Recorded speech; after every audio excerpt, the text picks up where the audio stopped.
My name is Devan Gracyalny. I am a retired city policeman.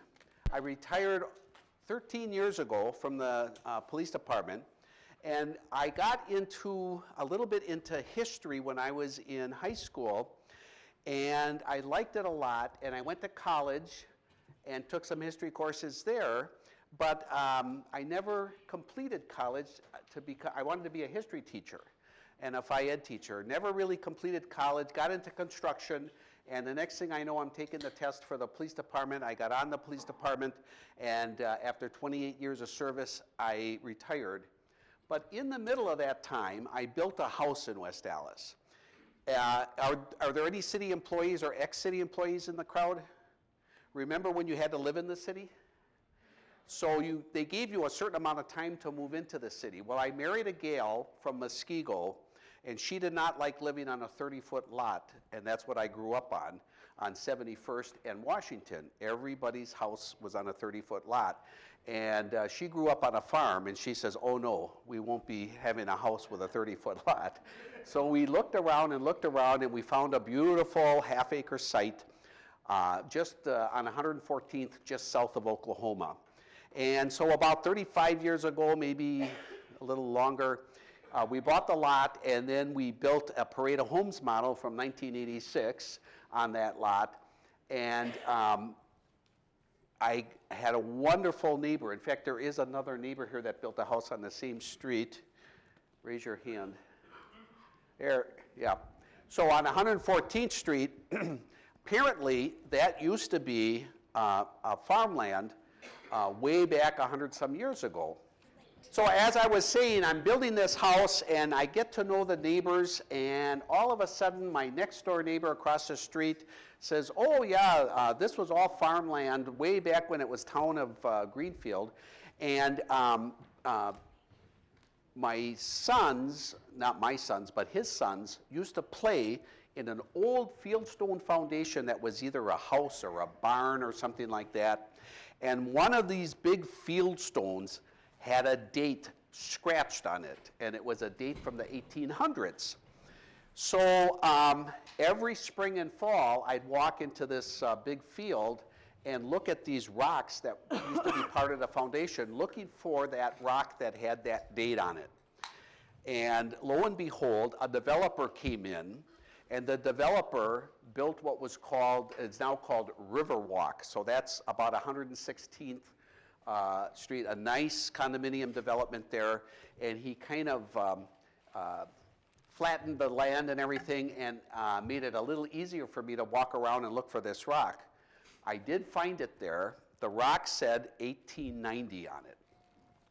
So I asked the developer, can I have that rock? Because I'm planting in the front of my house, have a little planted area, and I want to set that rock there with that date on it. Sure enough, he gave me the rock, and it was about 300 pounds, and we got it across the street and put it on this mushroom type rock I had there, and we put our flowers in and everything, did our landscaping. But what I didn't realize is that the date meant something.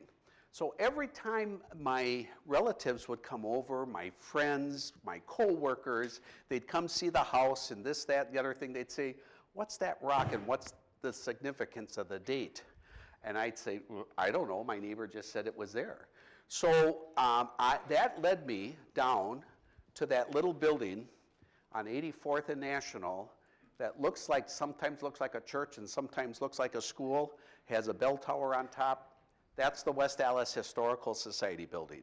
So I ended up there trying to research who owned that property, who built that farm, and how does that relate to the house that I built there. And lo and behold, I started getting answers there. However, I also started getting tapped on the shoulder, could you help me build some shelves in the attic? Could you help me on this day? And the next thing you know, I'm a member of the Historical Society, and the next thing you know, I'm on the board of directors, and a couple years after that, I was elected president, and that was 21 years ago. So I've been around there a long time at the Historical Society, and I just want to warn the younger people here, be careful what you volunteer for, because you may never get out of it. But anyway, yeah, thanks for coming to this. That's how I got involved in learning the history of the city that I actually grew up in and worked in many different places, and then built a home in and retired. I did now just recently get a condo in another city, Greenfield, but we downsized, sold our house, but I still am heavily involved. I sit on the Mayor's Historic Preservation Commission. I'm on a Crime Stopper Board of Directors, and then I also run the Historical Society, and I'm heavily involved in my church, which is located right here in West Allis. So I just love this city and love this town. And so lately what we've been doing is when new employees come to work at West Allis, because there's no residency anymore, and there never had been for the school district, we let them come in and take a little tour of the different hotspots of the city, and then we actually have them get together much like a group like you're here now, and we just kind of give them a little insight into the city. Now, I'm going to start going through a PowerPoint presentation, and I'll be talking over it, but I do want everyone here to remember the restrooms are just down the hallway. The women's is the first one, and then the men's is just there. Get up anytime you want. There's a couple of snacks available here. Get up and see that. And I have a who did it table here. What are these artifacts? In the middle of my presentation, don't hesitate to get up if you wanted to look at that. In the meantime, while I'm talking, I'm going to pass around an artifact that I didn't have up there. And I'm just going to have it passed from here. You can just pass it down, and then as it trails around, it'll eventually get to the other side of the table. If you know what it is, please don't tell anybody, because these are just examples up here of things that I found in the attic, stored in the attic at the Historical Society, that I had no clue what they were. And I ended up doing some research on them, and it's just kind of a nice little presentation to bring stuff like that around. So let's get started right away. So way back in the 1800s, in the 1830s, this whole area was kind of run by our Native Americans. We had the Potawatomis here, and what happened is, a little something called a steamboat was invented, and then another little something called the Erie Canal was put in. And that was, took a lot of the New Englanders then could go up the Hudson River, get onto that canal, get to Lake Erie, and once you get to Lake Erie, you can travel the Great Lakes. So there was a great big westward push right around the 1820s, 1830s.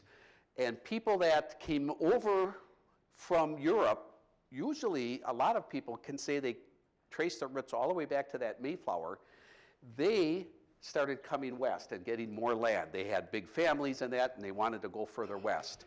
Well, once they got on that Erie Canal and got on the Great Lakes, you can't go much further west than where we are here, because that's the end of Lake Michigan there.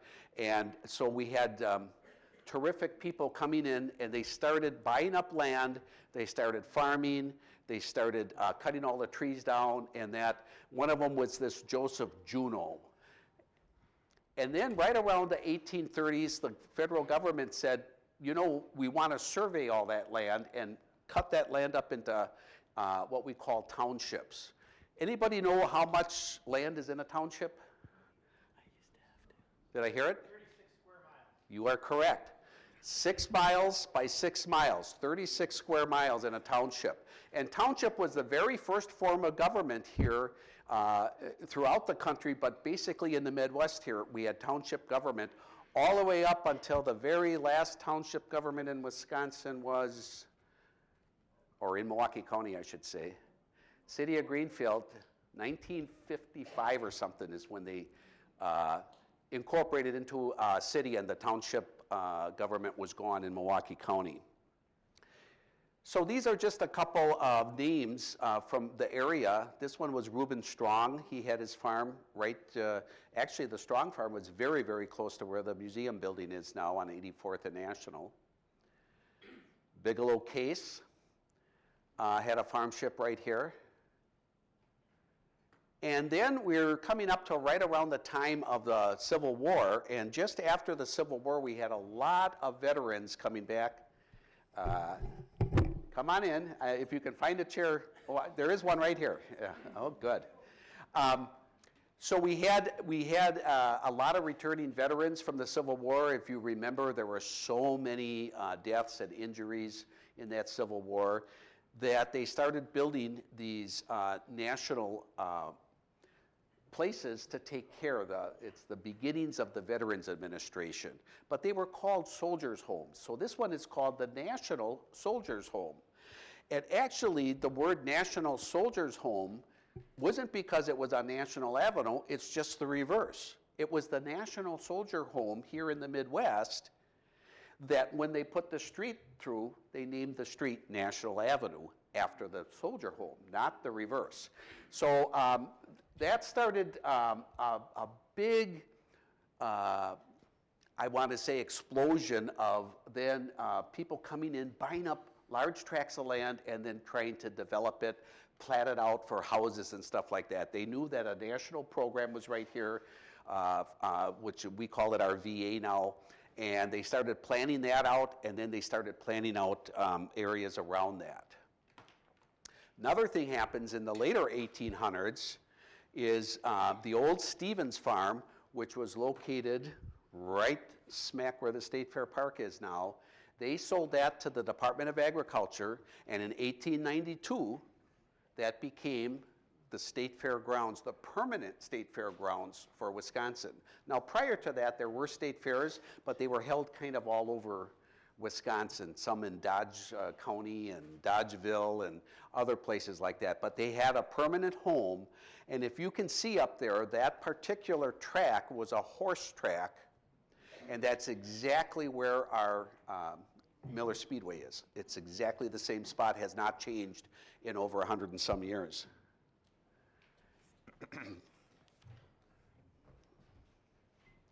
Now, right around this time, the late 1800s going into 1900, we had a particular thing happen here in this area.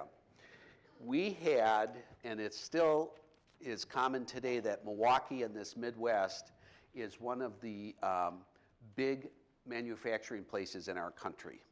Chicago, Milwaukee, in Ohio, you know, you have the steel coming out of the steel mills in Pittsburgh and there, and then bringing that steel over, and then we would manufacture that into all kinds of things.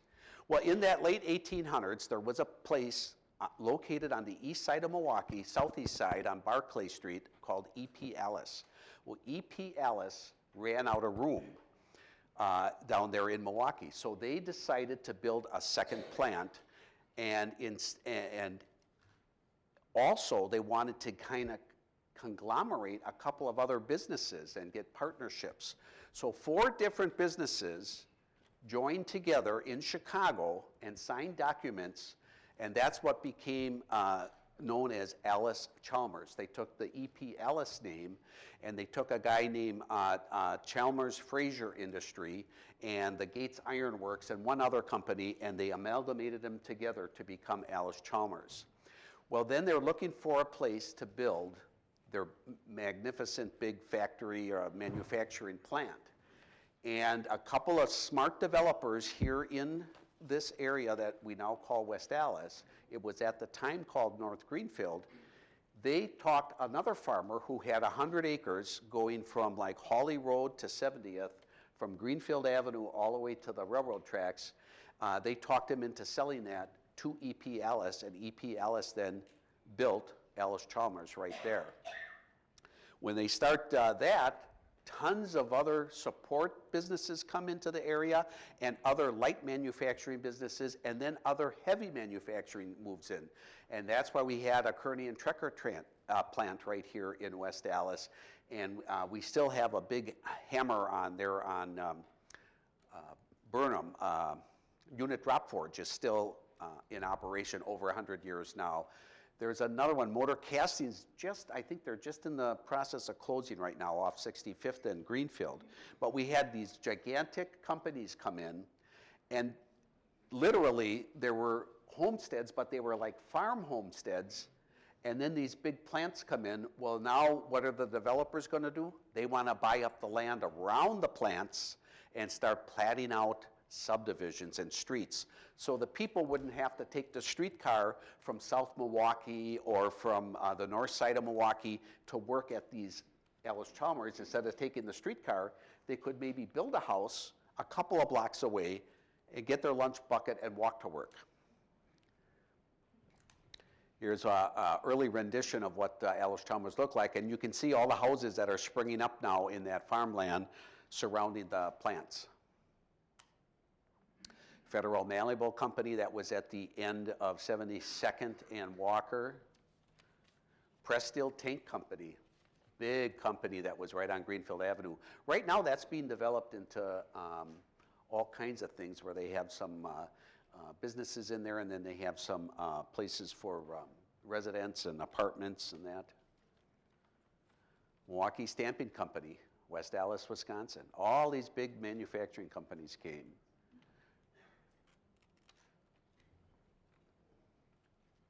That's a very common picture of a big forge. I think that was on the Allis Chalmers plant.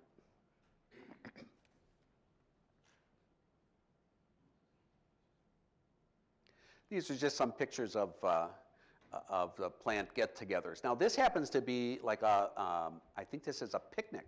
So what happens is the big manufacturers get all the workers in there, and in order to entice them to stay and to make life easy for them, because it was not easy working in these factories. Many of you have relatives that probably told stories of how hot it gets in there and how dirty it is and that. So the manufacturers wanted to really take care of their employees, and they ended up creating entertainment and recreation for their workers. That's how all of a sudden we get bowling leagues, we get baseball teams, we get ice skate teams, skating teams. In fact, West Allis has long been known for being one of the capitals of ice skating world. The reason we have the Petitte Center right here in the Midwest is because many of the manufacturers started the recreation departments in the different villages and cities throughout this whole Milwaukee County area. I can tell you right now that McKinley Fieldhouse and park and that was donated and built by Allis Chalmers, as was the Franklin Fieldhouse. All the property and then the work for the building and that was done, paid for by the big manufacturers here. And so they took a little bit of an interest into the surrounding village and area, and that's how they would have these gigantic picnics and that, just to help with the employees, help them out with their recreation and that. That Kearney and Trecker, if you look way up on top, you'll see Kearney and Trecker Corp. Established 1898. That face stone, heavy stone, is in what we call Monument Park in West Allis, right by the Historical Society. You'll see that in there. Right around this time now, as these manufacturing giants are tooling up and building all kinds of things for commercial use, we end up having two world wars. And the two world wars were actually a boon for the people of West Allis and in the surrounding area of Milwaukee County, because what had happened is companies that were making just regular things for commercial use had to retool and make stuff for the war effort. So I often bring around a grenade. This grenade was made right here at the Federal Malleable Company. This is a World War I grenade. And so often what happened is then someone like Allis Chalmers that had a tractor plant, they would close the tractor side of it down and start making tanks and stuff like that. Press Steel Tanks started making torpedo tubes and that instead of the other types of tanks that they were making. I show this letter because this happens to be after World War II. They found out after we dropped the bombs on Hiroshima and Nagasaki that the people that worked in the Harley Road plant of Allis Chalmers were actually taking part in the Manhattan Project, and they didn't even really know it.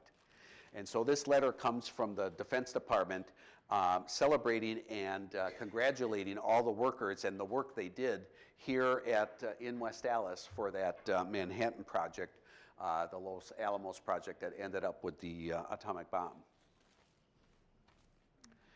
I show this picture because you see right away how the two things I talked about, the National Soldiers Home and State Fair Park, are prominently displayed on this map, and in between that is our residential area that later becomes West Allis. So a lot of people ask the question, how did we become West Allis? How did that name happen? And there's actually some conjecture, and there's some rumor, and then there's some myth and fable about how that happened. And one of the stories is that the developer that talked to E.P. Allis and his sons, the Allis boys, they were looking all over the place to build this plant. It didn't have to be right here in this area. It could have been anywhere. But they kind of enticed them and said, well, you know, there's no real name for that area yet, and when that area becomes a village and then a city, wouldn't it be nice to remember your old man by naming it after E.P. Allis? Maybe we'll name it, use Allis as part of the name for the new village and city. Another story is that there were quite a few little names for this area. One was North Greenfield. It wasn't an official name that you would find in any kind of official document or that, but what it was is that we had a train station come through, and that was called North Greenfield. It was located right around 82nd, 83rd and National. They just named that North Greenfield because the Township of Greenfield, we talked about that 6 miles square. The north end of it was Greenfield Avenue. That's why it's called Greenfield Avenue. That is the dividing line between the Township of Wauwatosa and the Township of Greenfield.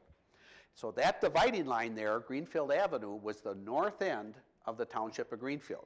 Now Greenfield goes all the way to College Avenue. So we go from Greenfield to College Avenue for the Township of Greenfield. So this was on the very extreme north end. So a lot of people wanted the village and the city to be named North Greenfield.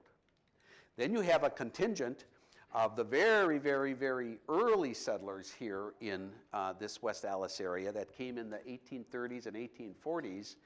They settled around a creek, and this creek kind of wound its way through. It wound its way through all the way into State Fair Park. In fact, you can almost see it at my little laser pointer, but that little line that's running through the State Fair Park, that's Honey Creek. And it's covered up now, but it ran open.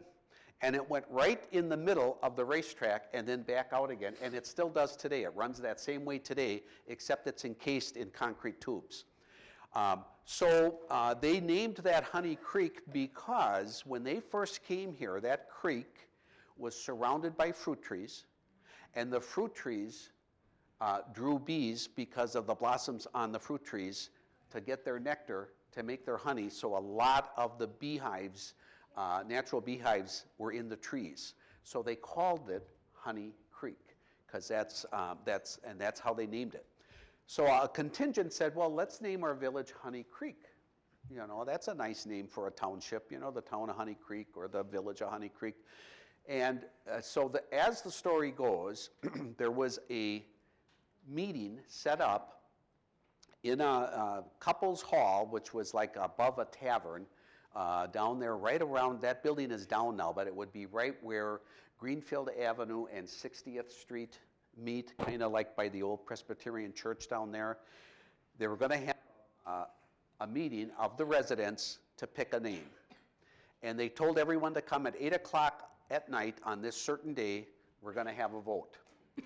Well, what happened is the contingent that wanted it named after E.P. Allis, they got there a little bit early.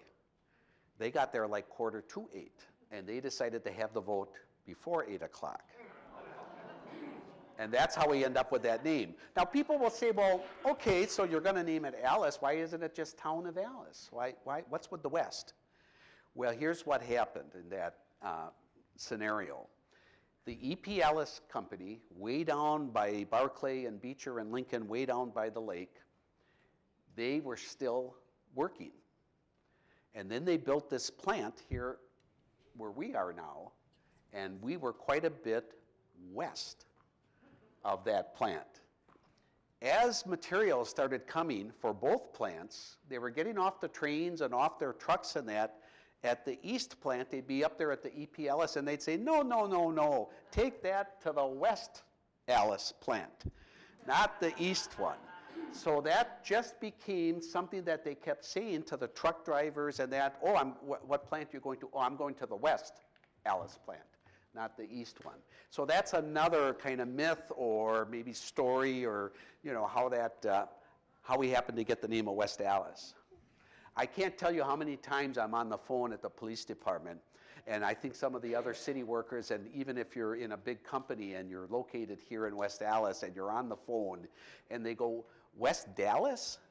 Yeah, how many heard that? Isn't that something? Yeah, it's unbelievable. West Dallas? As the businesses start coming in, the manufacturers, then the little stores that have to cater to all of the needs of the workers and the executives and that start coming in. We start having these buildings built. This one is still standing, by the way, on the corner of 81st and National. I think the tower might be off of it now, but most of that's still there. That's also one of the places of our very first library. The very first library was up there on the second floor, I believe. Some of the ruralness you can still see there. Dry goods and notions, clothing. Here's one of our early banks, First National Bank. And then that one, that's iconic. And that's the first brick bank that we had here, West Allis State Bank. That building is still standing and knocking on wood. We're going to try to keep it standing. Now this, a lot of people say, well, where was that Allis Theater? I see there's an Allis Theater you have. Where was that? I was born too late. I never actually went to that theater, but I can still walk in the front doors of that building today. So that building happens to be where that sewing machine company is on Greenfield Avenue. They sell the sewing machines. And if you go in the back by the alley and look at it, the back looks much like this, like the front. And the front they just redid with a new facade, and they took off that marquee and that ledge and everything there, that covering they took off. Well, now those developers now are starting to put up places where you can go, Central Improvement Company, and you can put money down on buying a lot. And the big enticement, again, was why travel on that streetcar or by horse and buggy from God knows where to come to work, where you could just get out of bed and make your sandwich, put it in your lunch bucket, and walk to work. And so they would sell you lots very cheap, and then even put up these pre-made and pre-formed houses for the subdivision. They'd go up and down the streets. Here we got an auction coming up on 1 acre lots in Konrad Gardens.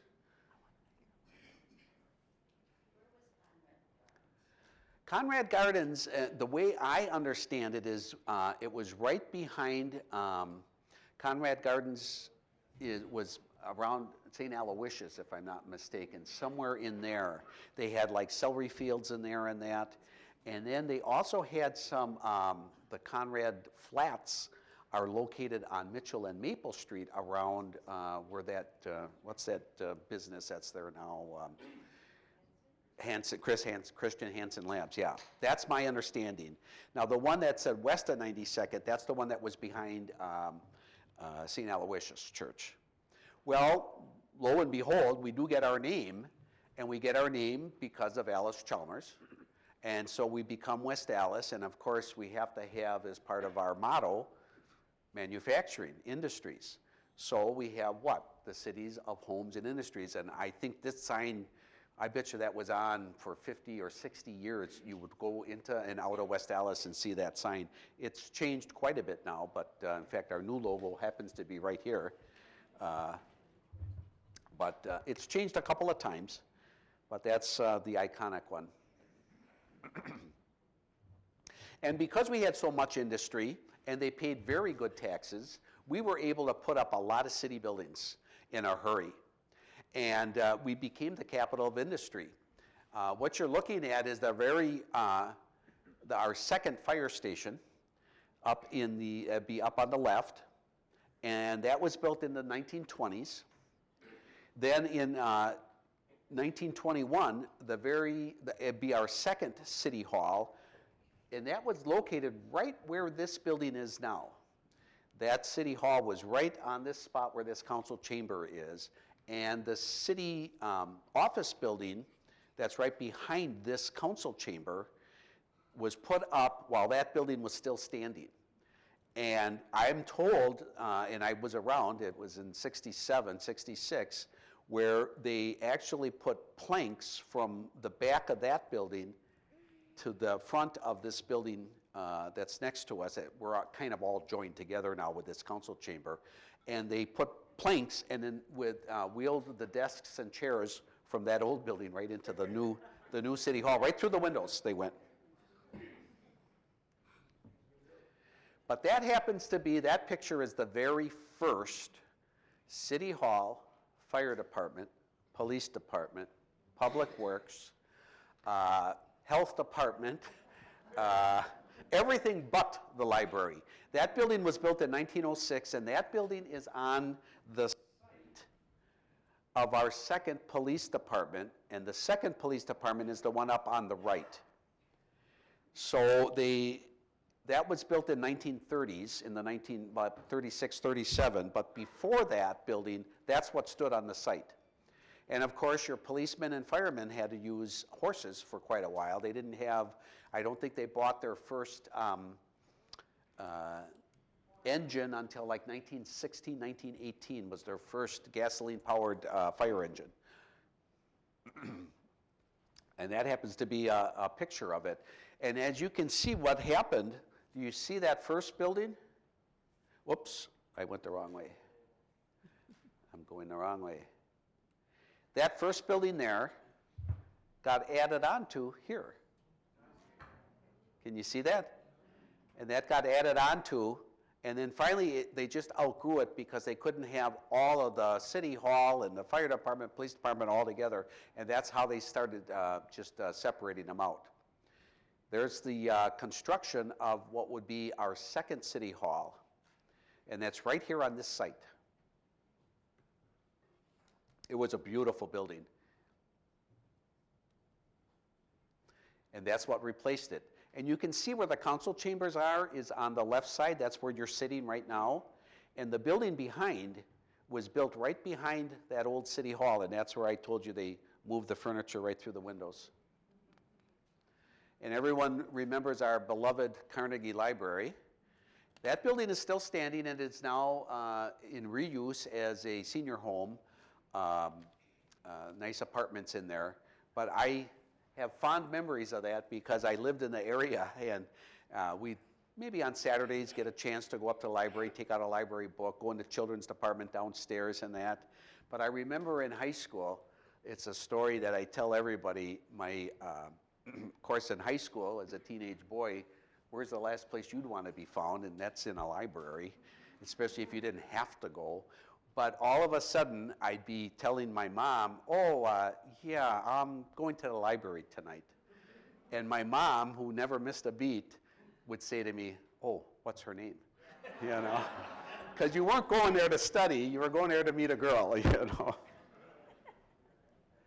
And that's what our library looks like now, our main library. That, I think in the 1980s is when they moved, built a new building. That's our old celebrated fire department, and that building is still standing. And right next to that building, they added the actual fire station that they use now, and they use this one for more administrative purposes and displays. But this building was built in the 1920s. Then they started doing substations of fire. So that's fire station number 2, which happens to be right by our city yards and across from St. Augustine, right around 68th and Beecher. There's the new fire station. As you can see, they attached it to the old fire station. Again, they had to take down that police department, the second police department, and to put up this fire station. That's the building they took down, the police department. So that one came down and that one went up. That's our new police, I say new, but I guess it's up over 20 some years it's been up on 113th and Lincoln.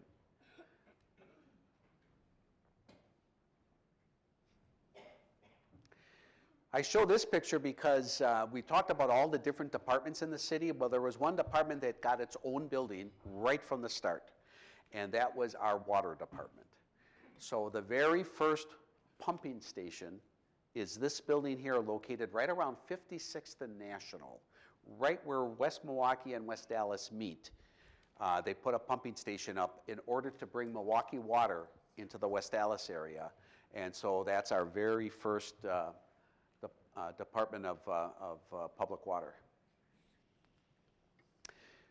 Many of the streets were not paved, but they had this nice kind of like stone, real fine stone in that, and then they would grade it out. That's not snow plowing, that's just grading out, and maybe they put a little oil on there and mix it with oil, and that's how they did it. The Public Works would go up and down the streets with that.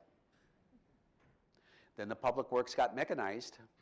Those are, I think, either Model A or Model T trucks. I'm not quite sure. One of the first dump trucks here. And this is our beloved farmers market.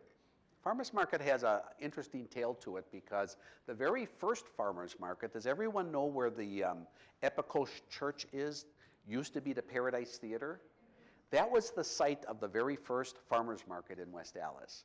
It was an open air farmers market, and the farmers came right to that triangle and sold their goods and everything right there.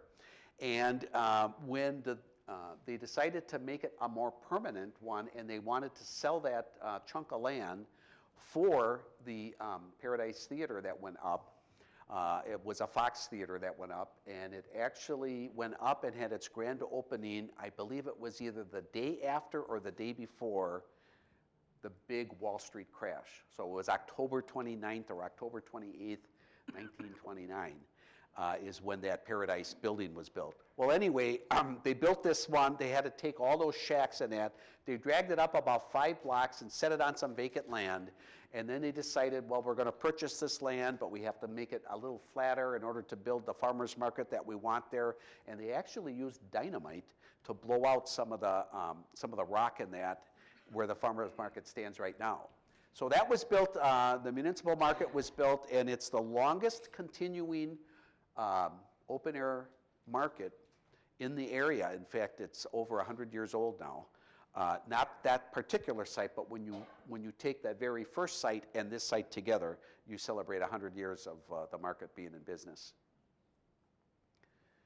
That's kind of what it looked like when it was built. It's had some redo on it, but we kept a lot of the structure the same.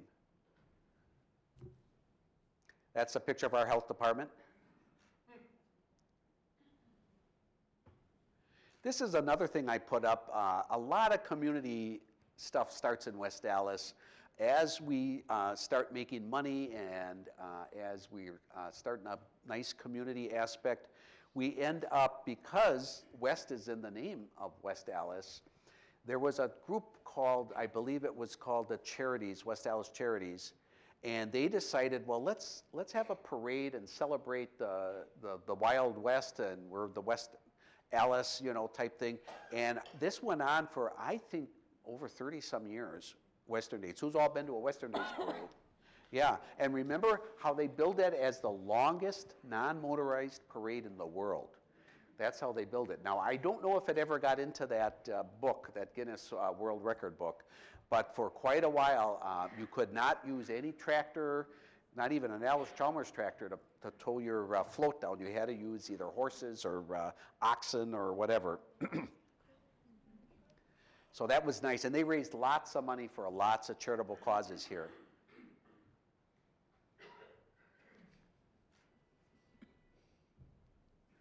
I'm not quite sure what that is. That might be Western Day Parade.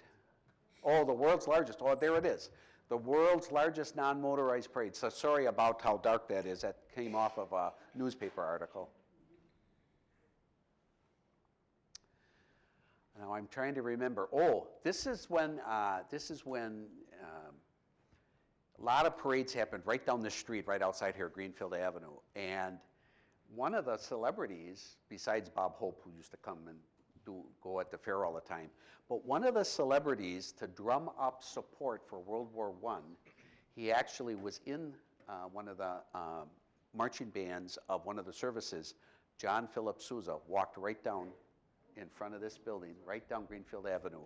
John Philip Sousa, and it said May 11th, he'll be here from this time to that time. So that was to drum up some buy war bonds and stuff for the World War.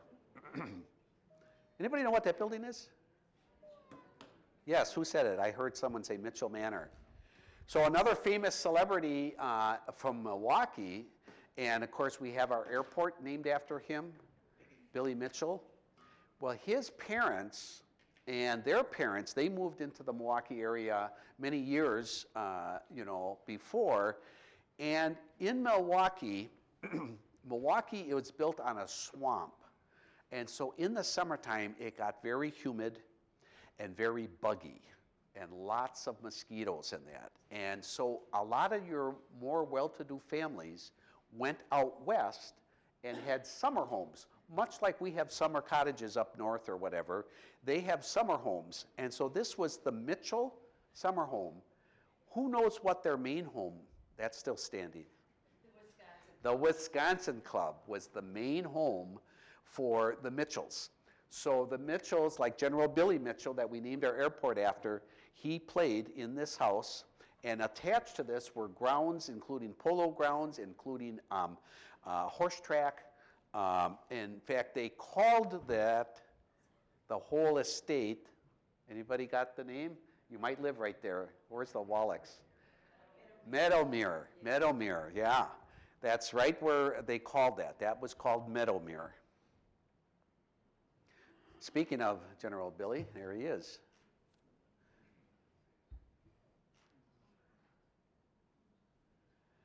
This is, I think, William Howard Taft giving a speech here in West Allis.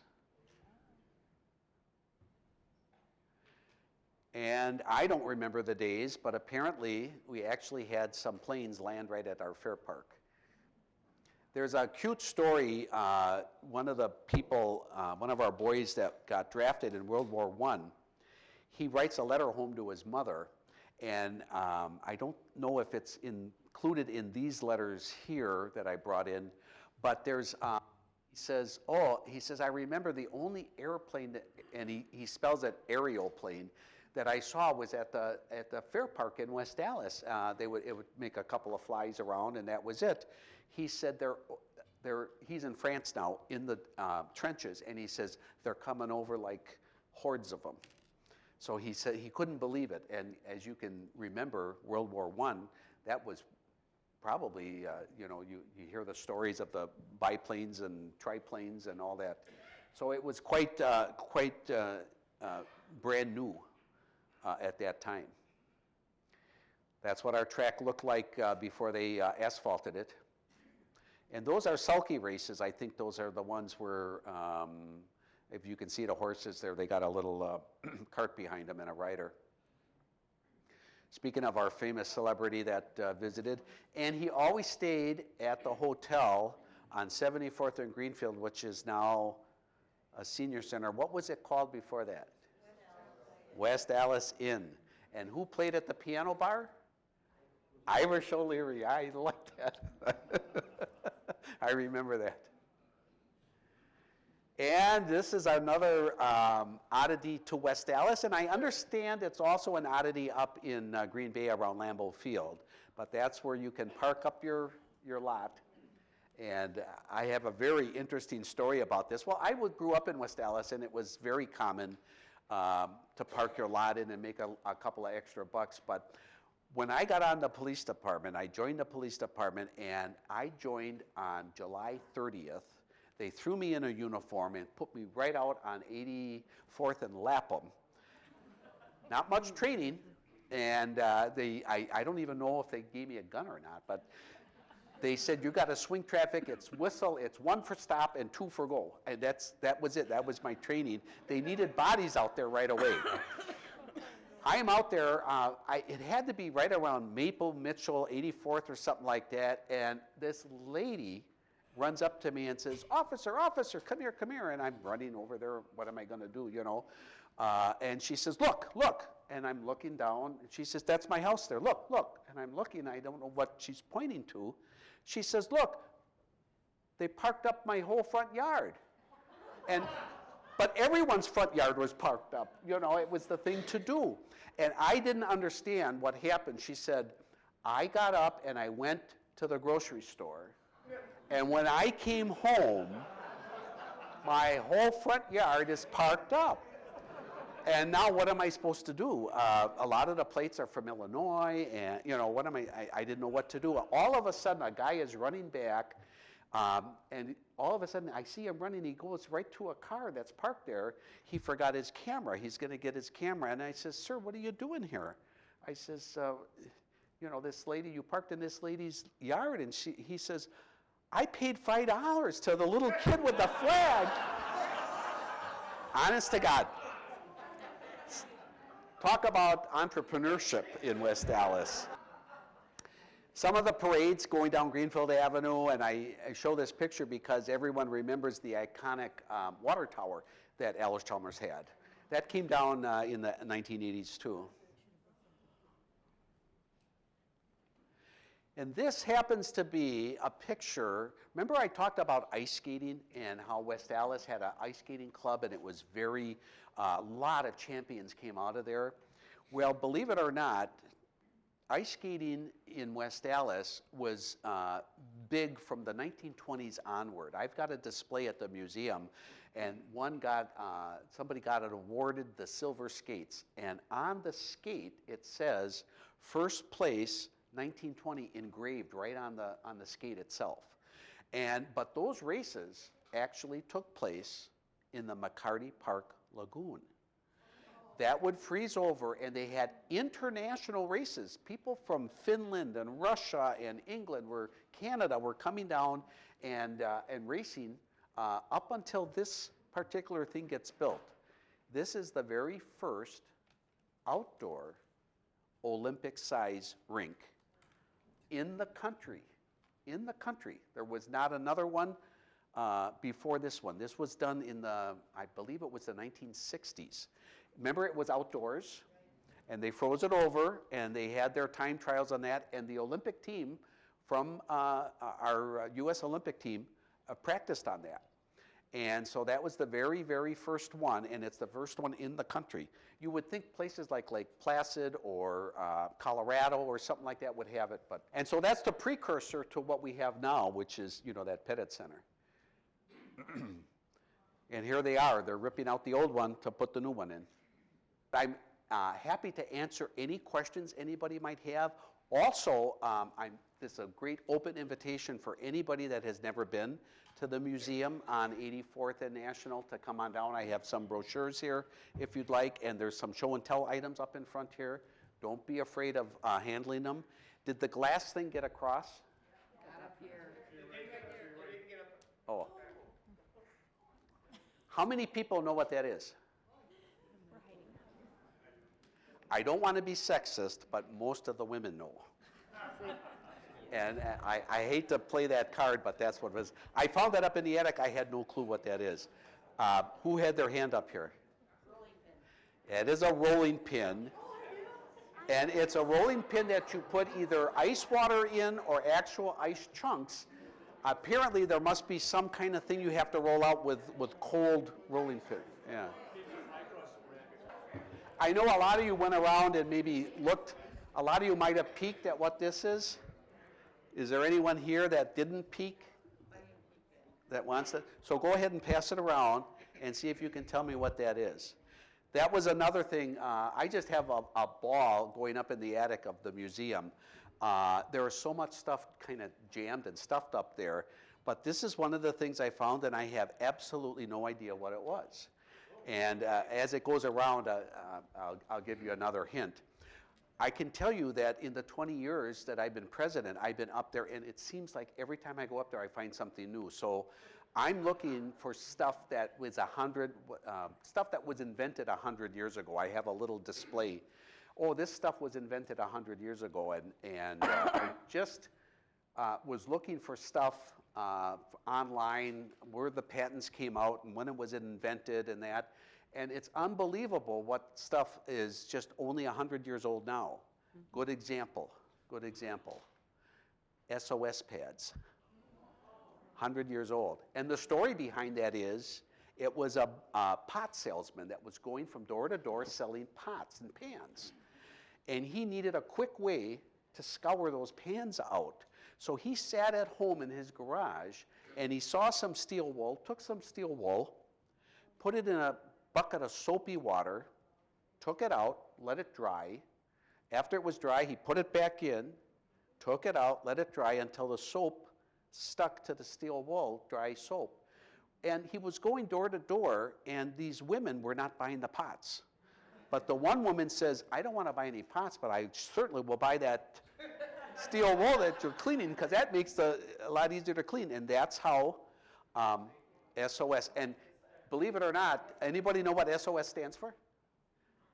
And it's not the one that you do when you're in trouble on the ocean.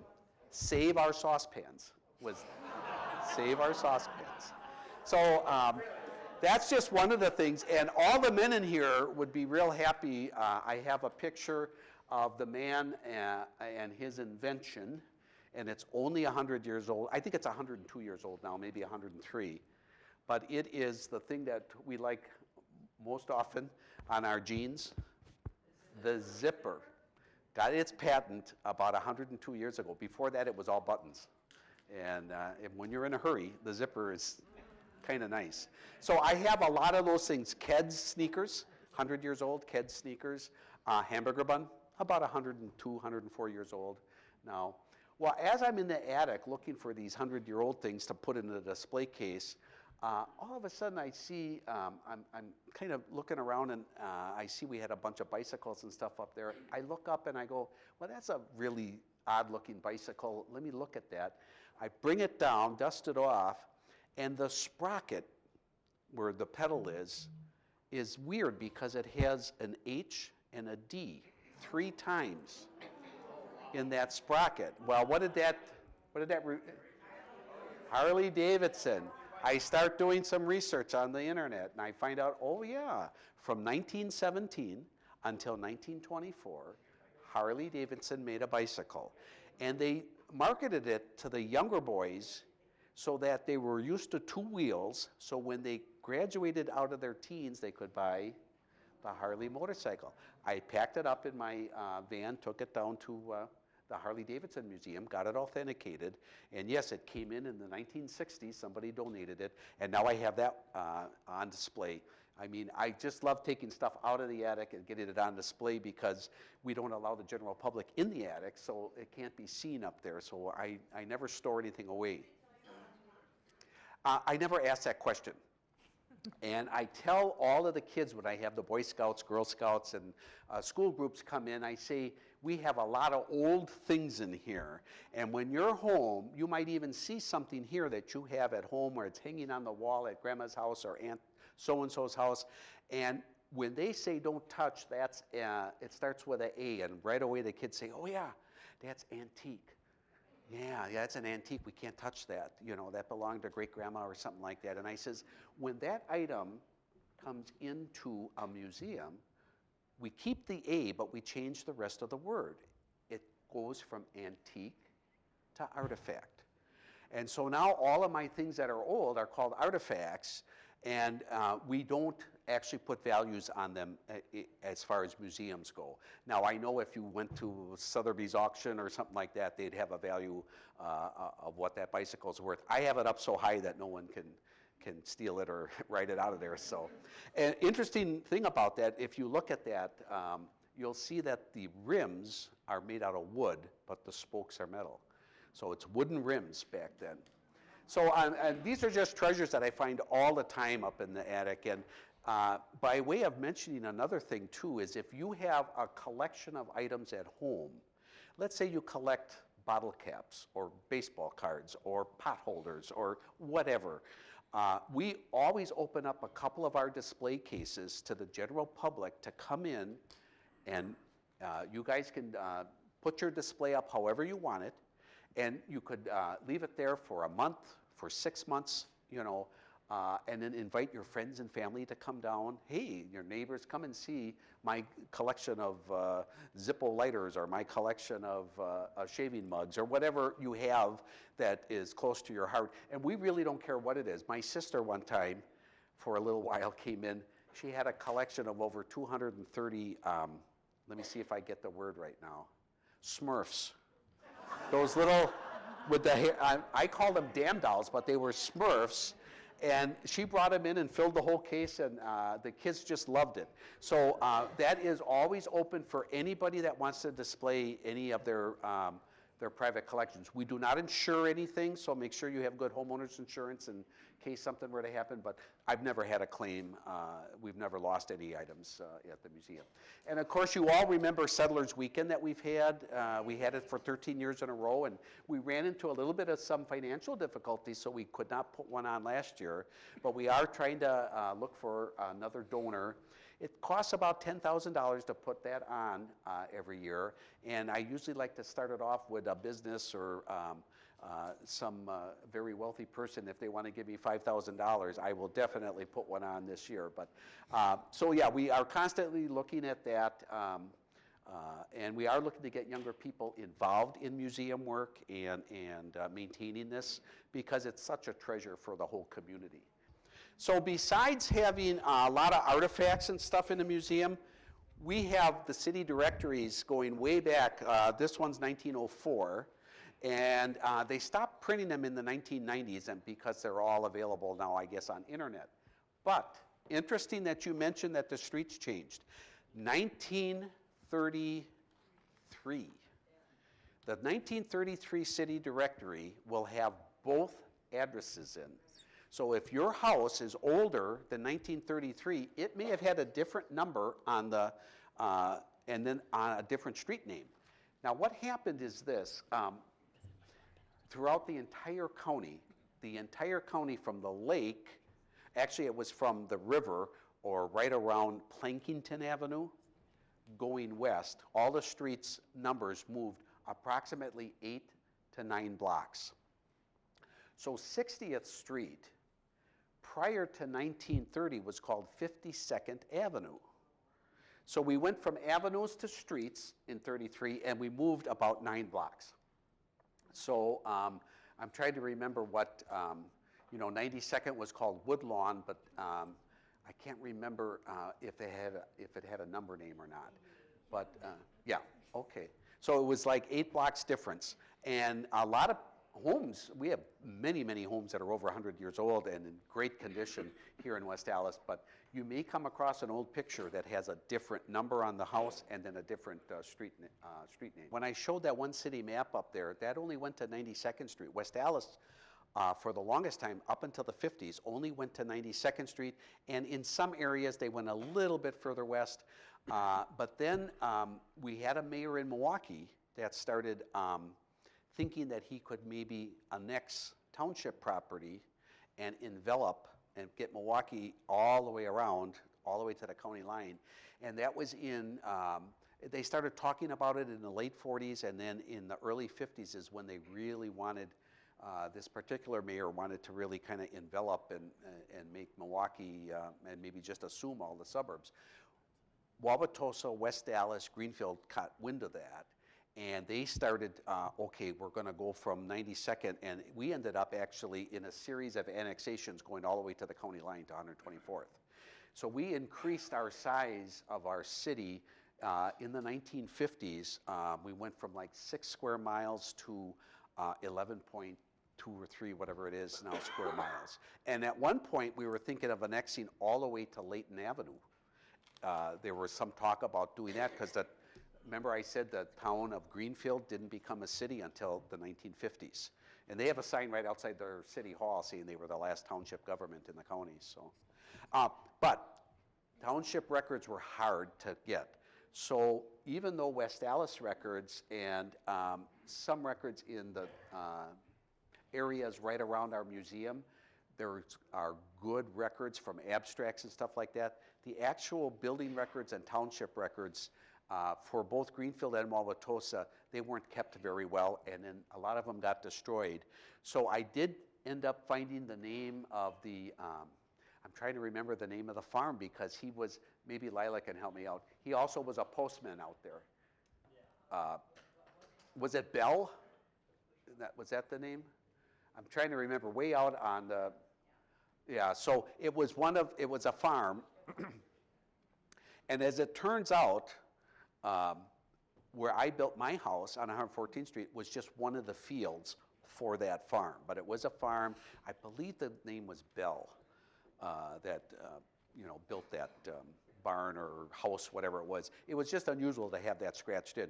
Now, when I bought my condo, my neighbor across the street wanted that rock, and he has that rock. I don't know if he used it as a planted area by him or not, but he has it. So I just want to point to Lila here.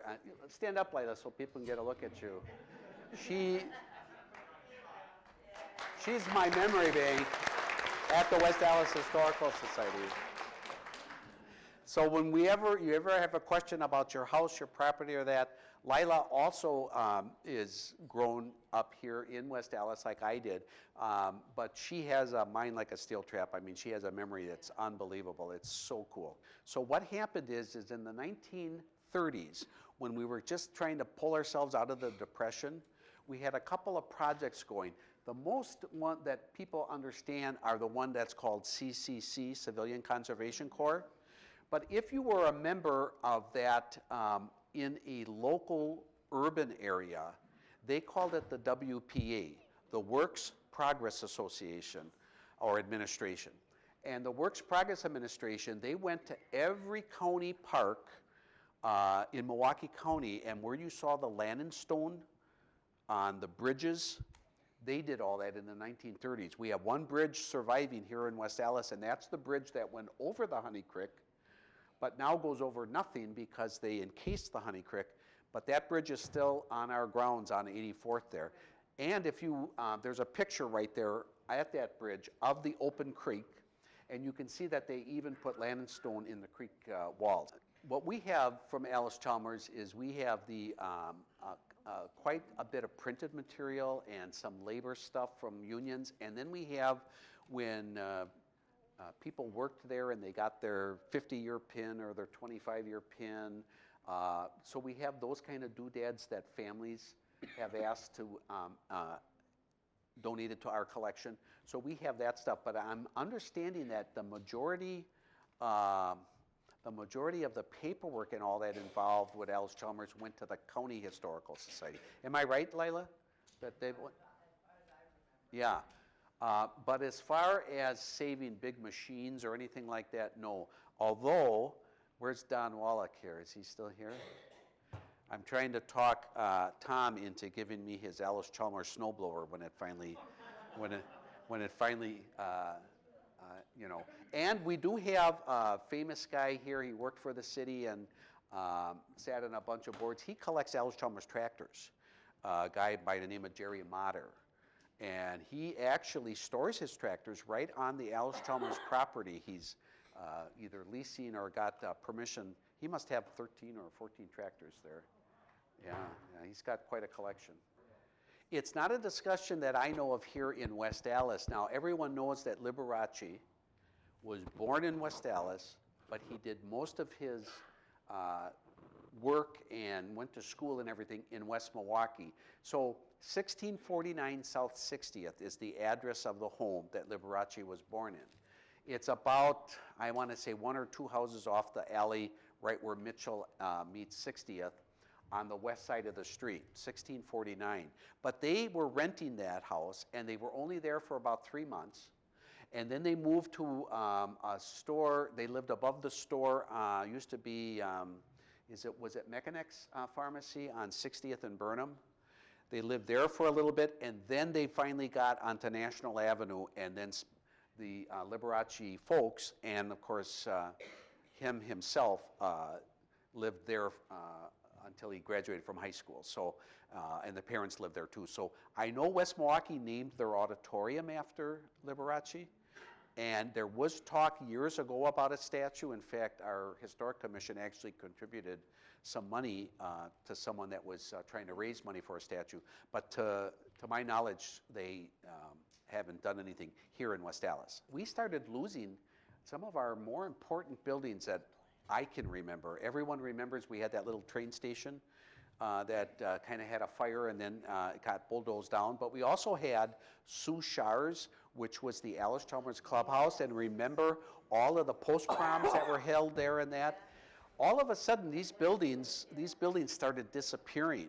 And then West Allis, we said, gee, that's kind of sad that that's happening, and we ended up going to the State Historical Society and got a model of what a historic preservation ordinance is, and we passed one here. It's over 20 years ago. We passed a historic preservation ordinance and have a historic preservation commission set up to try to save some of the older buildings, and we're doing that to this day. We're actually doing it, and the city itself writes grants through the Department of Development. We write grants to get monies to put properties on the state and national register of historic places.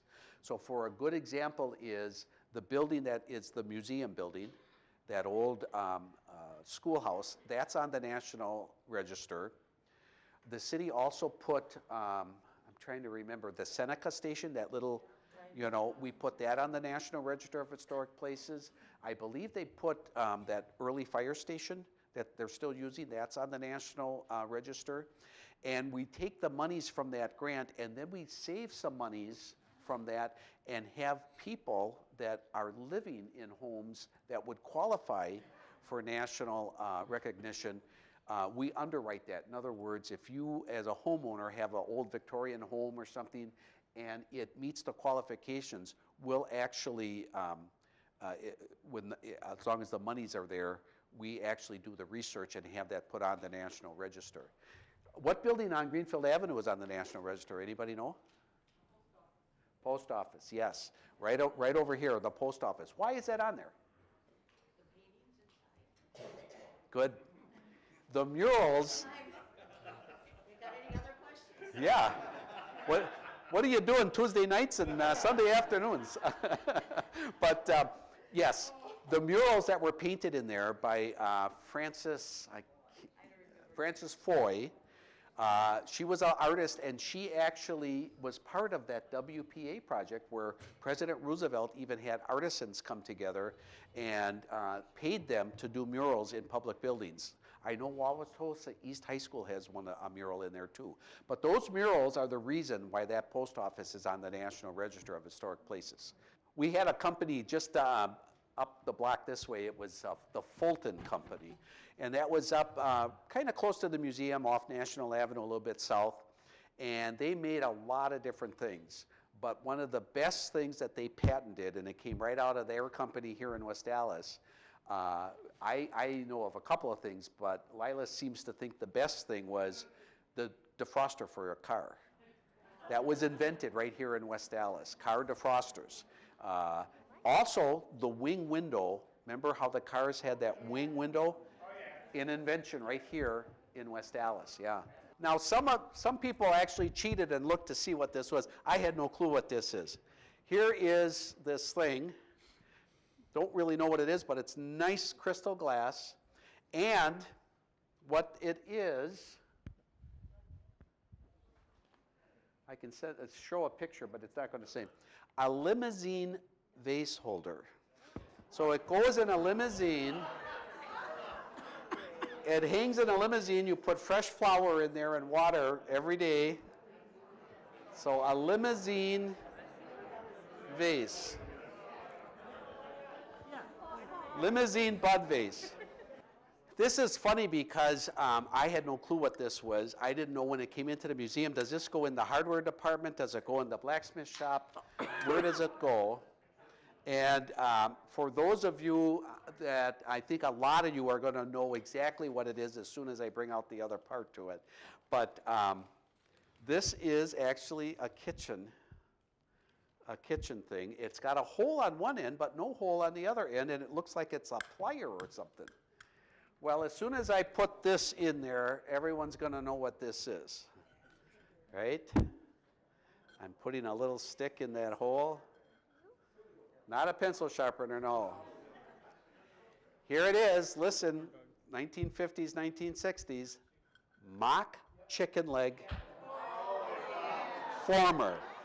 So you could make mock chicken legs out of hamburger or pork, ground pork, and you would put the stick in there and that'd be your mock chicken legs. Remember getting it on your plate in school? Yeah. I want to thank you for your wonderful attention.